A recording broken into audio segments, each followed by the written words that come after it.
اپنے آپ کو پہچاننا۔ الدموع سبيل مريح تنهد يا صاحي كي تستريح. سیلف ریکاگنیشن دراصل اللہ تعالیٰ کی پہچان کی اور مین گیٹ وے ہے۔ اسی لیے اہل علم کا ایک مشہور قول ہے کہ جس نے اپنے آپ کو پہچان لیا اس نے اپنے رب کو پہچان لیا۔ قرآن مجید بھی اسی حقیقت کو بیان کرتا ہے کہ اللہ تعالیٰ فرماتا ہے ہم انسانوں کو اپنی نشانیاں یونیورس میں بھی دکھائیں گے اور ان کی اپنی ذات کے اندر بھی دکھائیں گے تاکہ ان پر واضح ہو جائے کہ وہی رب حق ہے۔ اس یونیورس میں اگر کوئی چیز تمہارے سب سے زیادہ قریب ہے تو وہ تمہاری اپنی ذات ہے۔ مگر عجیب بات یہ ہے کہ یہ انسان دنیا کی ہر چیز کے بارے میں نالج حاصل کرنا چاہتا ہے لیکن اپنے آپ کو سمجھنے کی سیریس ایفرٹ نہیں کرتا۔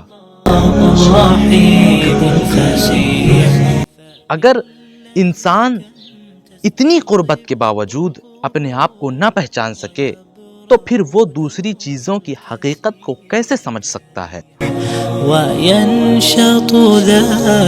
بعض لوگ سمجھتے ہیں کہ اپنے آپ کو پہچاننا صرف یہ ہے کہ انسان اپنے جسم کو پہچان لے، یہ میرا سر ہے، یہ میرا چہرہ ہے، یہ میرا ہاتھ ہے اور پاؤں ہے، یا یہ جان لے کہ جب بھوک لگتی ہے تو میں کھانا کھاتا ہوں، جب غصہ آتا ہے تو میں لڑ پڑتا ہوں اور جب شہوت غالب آتی ہے تو میں نکاح کا ارادہ کرتا ہوں۔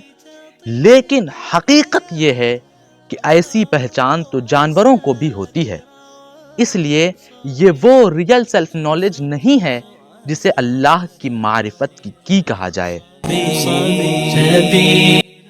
اصل خود شناسی یہ ہے کہ انسان اپنے آپ سے یہ سوال کرے کہ میں حقیقت میں کون ہوں، میں کہاں سے آیا ہوں، مجھے کہاں جانا ہے، اس دنیا میں میری پرپز آف لائف کیا ہے اور اللہ تعالیٰ نے مجھے کس کام کے لیے پیدا کیا ہے۔ انسان کو یہ بھی سوچنا چاہیے کہ اس کی اصل کامیابی کس چیز میں ہے اور اس کی بدبختی یعنی ریئل فیلئر کس چیز میں ہے۔ انسان کے اندر مختلف قسم کی صفات رکھی گئی ہیں۔ کچھ صفات جانوروں جیسی ہیں جیسے کھانا پینا سونا اور جسمانی خواہشات، کچھ صفات درندوں جیسی ہیں جیسے غصہ، لڑائی اور دوسروں کو نقصان پہنچانا، کچھ صفات شیطان جیسی ہیں جیسے دھوکہ، مکر اور فریب، اور کچھ صفات فرشتوں جیسی ہیں جیسے پاکیزگی، عبادت اور اللہ کی طرف جھکاؤ۔ اب انسان کا ریئل ٹیسٹ یہ ہے کہ وہ اپنی زندگی کو کس طرف لے جاتا ہے۔ اگر انسان صرف کھانے پینے اور خواہشات کے پیچھے بھاگتا رہے تو وہ صرف ایک فزیکل لائف گزار رہا ہے جو جانوروں جیسی ہے۔ اگر وہ ظلم اور لڑائی میں لگا رہے تو وہ درندوں کے راستے پر ہے، اور اگر وہ دھوکہ اور فریب کرے تو وہ شیطانی راستہ اختیار کر رہا ہے۔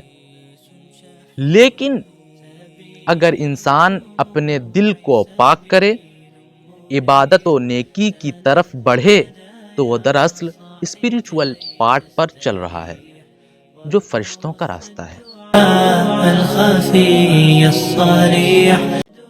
اصل حقیقت یہ ہے کہ اللہ تعالیٰ نے انسان کے اندر غصہ اور شہوت جیسی قوتیں اس لیے رکھی ہیں کہ انسان انہیں کنٹرول کرے اور اپنے مقصد کے لیے استعمال کرے، نہ کہ وہ قوتیں انسان کو اپنا غلام بنا لے۔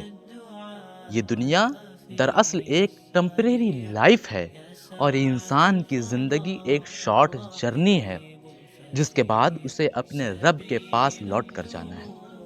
اس لیے سمجھدار انسان وہ ہے جو اس دنیا میں رہتے ہوئے اپنے نفس کی اصلاح کرے، اپنی خواہشات کو بیلنس کرے اور اللہ تعالیٰ کی معرفت حاصل کرنے کی کوشش کرے۔ اہل معرفت کے نزدیک انسان کی اصل کامیابی اللہ کے قرب کو حاصل کرنا ہے، اور عام لوگوں کی زبان میں اسی کامیابی کو جنت کہا جاتا ہے۔ لہٰذا اے انسان، اگر تم اپنی حقیقت کو پہچان لو گے تو تمہیں اپنی سعادت کا راستہ بھی مل جائے گا۔ لیکن اگر تم نے اپنے آپ کو نہ پہچانا تو تم دین کی اصل حقیقت سے دور رہ جاؤ گے۔ اس لیے ضروری ہے کہ انسان اپنے دل میں یہ سوال زندہ رکھے کہ میں کون ہوں اور مجھے اپنے رب تک کیسے پہنچنا ہے۔ عود الهوى ككبش ذبيح